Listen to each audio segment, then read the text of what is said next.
Hi friends, നമുക്ക് ഇന്നൊരു home made ഷവർമ ഉണ്ടാക്കിയാലോ. അതിനായിട്ട് ക്യാബേജ്, സവാള, ക്യാപ്സിക്കം എന്നിവ അരിഞ്ഞു വെച്ചിട്ടുണ്ട്. പിന്നെ അതിലേക്ക് വേണ്ടുന്ന സലാഡിനായിട്ട് കുക്കുംബർ, ക്യാരറ്റ്, ബീട്രൂട്ട് എന്നിവ അരിഞ്ഞ് ഉപ്പും വിനാഗിരിയും ചേർത്തിളക്കി നമുക്കിതിൻ്റെ കൂടെ വെച്ച് കഴിക്കാം.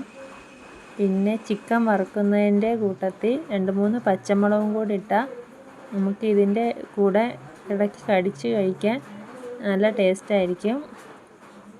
നമുക്കിപ്പം ഷവർമ വാങ്ങിക്കുമ്പോൾ കിട്ടുന്ന അതേ മുളകിൻ്റെ ടേസ്റ്റ് തന്നെ ഈ വാടിയ മുളകിന് കിട്ടും. പിന്നെ ഈ അരിഞ്ഞു വച്ചേക്കുന്ന വെജിറ്റബിൾസിലേക്ക് ചിക്കനും മയണൈസും ടൊമാറ്റോ സോസും പുരട്ടി മിക്സ് ചെയ്താൽ നമ്മളുടെ വെജിറ്റബിൾ മിക്സ് റെഡിയായിട്ടുണ്ട്. അത് നമുക്ക് കുബൂസ് കടയിൽ നിന്ന് വാങ്ങാൻ കിട്ടും. അതിലേക്ക് നമുക്ക് ഈ മിക്സ് ഇട്ട് കൊടുക്കാം. അങ്ങനെ നമ്മുടെ ഷവർമ റെഡി ആയിട്ടുണ്ട്. എൻ്റെ ചാനൽ ആദ്യമായിട്ട് കാണുന്നവരൊന്ന് സബ്സ്ക്രൈബ് ചെയ്ത് സപ്പോർട്ട് ചെയ്യണം. ബൈ.